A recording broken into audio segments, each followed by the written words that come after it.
महाराज जी, मेरा एक प्रश्न है कि नाम जप और पूजा पाठ में कितना अंतर होता है? नाम जप से भगवत प्राप्ति हो जाएगी या पूजा पाठ से? क्योंकि इस शरीर से नियम नहीं हो पाते महाराज जी, उनकी देखो, कृपा मार्गदर्शन करें। पूजा पाठ ये बाहरी शरीर की क्रिया है और नाम जप अंदर हृदय की गुफा के अंधकार को नष्ट करने वाला तेज है। अगर हम नाम जप नहीं कर रहे, सुमिरन नहीं कर रहे, तो पूजा पाठ करने के बाद भी विश्राम भोगों में ही मिलेगा, कोई भी हो।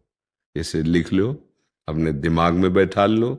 यदि नाम जप नहीं चल रहा है तो बाहरी कुछ जो सेवा पूजा की, उतने से मन पर शासन नहीं हो सकता। बाहरी वो सात्विक भाव की पूजा हो गई कुछ क्षण बाद, लेकिन मन विश्राम भोगों में ही मानेगा। तो मन का विश्राम प्रभु के चरणारविंद में हो, सत्य में हो, इसके लिए निरंतर नाम जप करना अत्यंत अनिवार्य है। नहीं तो भोगेश्वर प्रसक्ता नाम त्रयापहृत चेतसाम व्यवसायत्मिका बुद्धि समाधो न विधीयते। जिसकी बुद्धि में ये बैठा हुआ है कि संसार के भोगों के भोगने में सुख है, संग्रह में सुख है, उसकी परमात्मा प्राप्ति में रुचि ही नहीं होती। फिर कैसे? बाहरी एक केवल थोड़ी सेवा कर ली, थोड़ा एक, फिर इसके बाद उसकी मन स्थिति उसी संसार में होगी। वो सेवा करते भी संसार का चिंतन करेगा, तो वो सेवा नहीं मानी जाती है। सेवा तब मानी जाती है जब सेव्य में आसक्ति हो जाए। जो सेव्य हमारे प्रभु हैं उनमें आसक्ति होकर भाव में डूबा हुआ, फिर वो सेवा माने। तो आसक्ति कहाँ से होती है? ये भजन से होती है। इसलिए नाम जप अत्यंत अनिवार्य है। ये नहीं चलेगा कि हम बाहर थोड़ा आरती पूजा कर दी तो हमारा उससे परम कल्याण हो जाएगा। नहीं, चिंतन। आप गीता उठा के देखो, शास्त्र उठा के देखो, वहां आदेश है। भगवान कह रहे हैं, अनन्य चेता सततम यो माम स्मृति नित्यशः तस्याहम सुलभा पार्थ। मैं उसके लिए सुलभ हूं। किसके लिए? जो मेरा सतत नित्य स्मरण करता है, निरंतर स्मरण करता है। साधना स्मरण युक्त होकर, अब आपको किसानी है या राजकीय विभाग का कार्य या आप व्यापार करते हैं, जो भी करते हो सब पूजा हो जाएगी। मामुनिस्मर युद्ध च, मेरा स्मरण करते हुए अपने कर्तव्य को करो। अब स्मरण संसार का है, पूजा बाहरी हो रही, तो अंदर की गुफा में, हृदय गुफा को पावन करने वाली बात तो नहीं बनेगी, नहीं बनेगी। देखो, बहुत सुंदर गोस्वामी जी महाराज तुलसीदास जी कह रहे हैं, राम राम राम जी ही जोलो तू न जपि है, तोलो तू कहूं जाए तिहूं ताप तपि है। सुरसरि तीर, सुसर माने गंगा जी, सुरसरि तीर बिन नीर दुख पाई है, सुर तर तरे तो ही दारिद सताई है। बहुत सुंदर बात।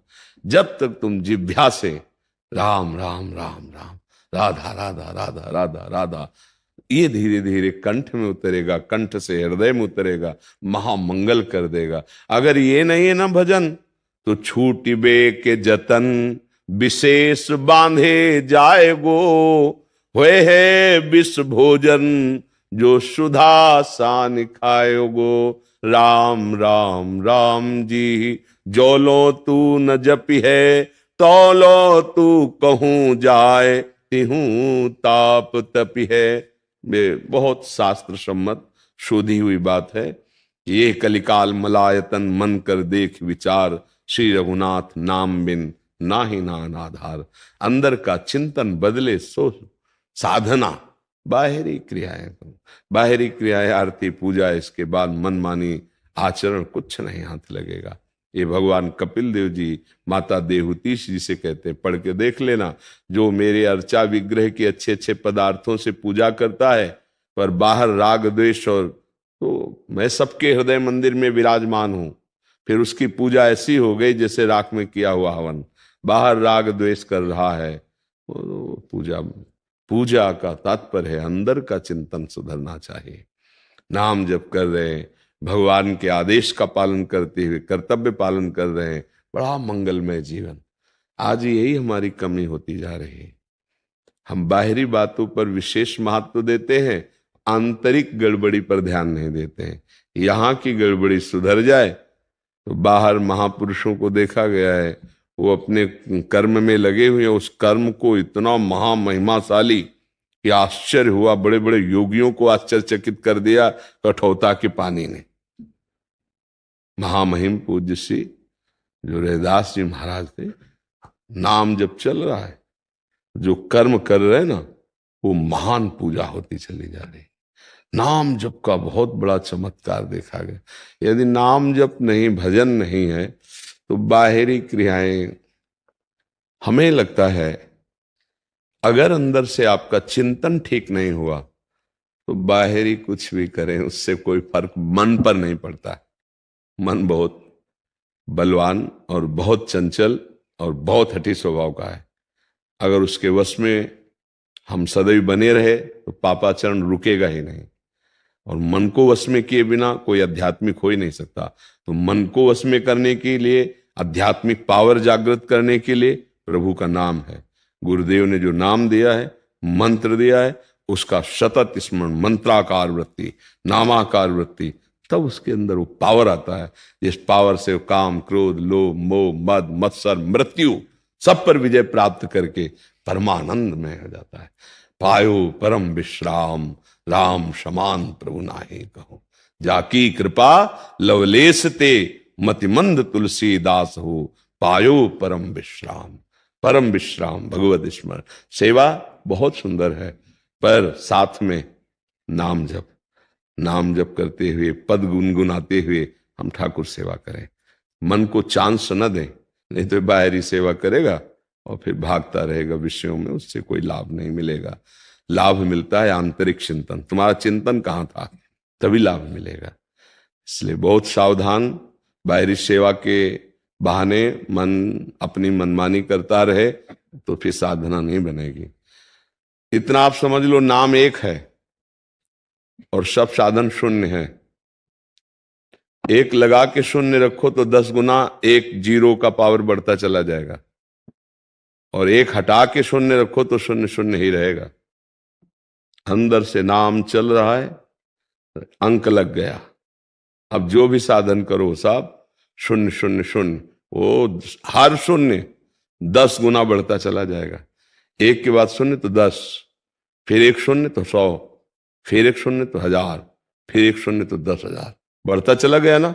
एक हटा दो तो शून्य शून्य शून्य शून्य। यह है एक भगवत स्मरण, भगवत चिंतन, भगवत नाम जप।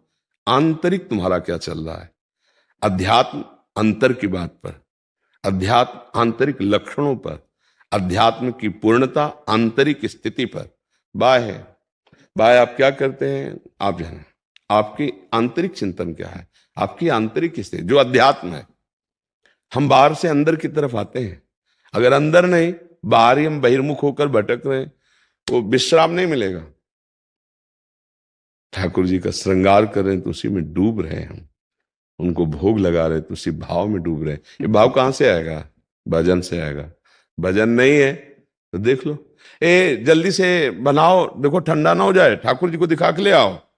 हाँ, ठाकुर जी केवल हमारे देखने के लिए बैठे हैं। एक है भाव में भरा हुआ, प्रभु मुझ गरीब दीन के पास आपको भोग लगाने का क्या है। नाथ पंखा कर रहा है, बैठ के पवा रहा है, भाव में डूबा जा रहा है। भगवान पा रहे हैं। भगवान क्या पाते हैं? भाव। थाल पूरी वैसे ही वापस आएगी। आपका जो भाव था, वो भाव कहां मिलेगा? बाजार में थोड़ी है। वो भाव कहां आएगा? भजन से। भजन से भाव जागृत। जितना नाम जप करोगे उतनी आपके अंदर आध्यात्मिक ऊर्जा शक्ति बढ़ती चली जाएगी। जितनी आध्यात्मिक ऊर्जा शक्ति बढ़ेगी उतने विकार कम होते चले जाएंगे, और जितना निर्विकार हृदय होगा उतना ही भाव बनता जाएगा। और भाव ही भगवान को अधीन करता है। भाववश्य भगवान, ऐसा बोला गया है। भगवान भी कहते हैं भाव का भूखा हूं मैं, और भाव ही एक सार है, और भाव से मुझको भजे तो भाव से बेड़ा पार है। भाव बिन सुनी पुकारे मैं कभी सुनता नहीं, और भाव पे टेरित। भाव हर जगह भाव, ये भाव कहां मिलेगा? भला बताओ कहां मिलेगा? ये भजन से आता है। भाव पूरित टेर करती मुझे लाचार है। अगर हम भाव से पुकारे तो एक बार जिन नाम ली हित सो होय अति दीन, ताको संग न छाड़हि ध्रुव अपनो कर लीन। रोते हुए मानो हम अपने प्रभु को पुकार रहे हैं, राधा राधा राधा, कृष्ण कृष्ण कृष्ण, राम राम राम राम। ये चिंतन, अंदर भी पवित्र, बाहर भी पवित्र। आनंद अगर आना, नाम जप करो। ये जीवन की सार बात कहते हैं। ऐसा नहीं कि हमारे पूजा अष्टयाम सेवा होती है, मान लो तुम कितनी पूजा करते हो या कोई कितनी पूजा करता है, यहाँ आठों पैर यहाँ होता है। अष्टयाम सेवा श्री जी की 8 पैर होती है। हाँ, पर हर साधक को खाली नहीं, चंदन घिस रहे हो तो अंदर से पद चिंतन करो, नाम चिंतन करो, मंत्र चिंतन करो। ये बाहरी क्रिया और ये अंदर वो चलाओ, दोनों साथ चले, आंतरिक और बाह्य साधन, तब आनंद की अनुभूति होगी। माया पर विजय प्राप्त करना कोई साधारण बात थोड़ी। नाम जप करो, असाधारण विचार आपके अंदर आने लगेंगे, तब माया पर विजय प्राप्त होती है, तब जीवन मुक्त होता है जीव। जी।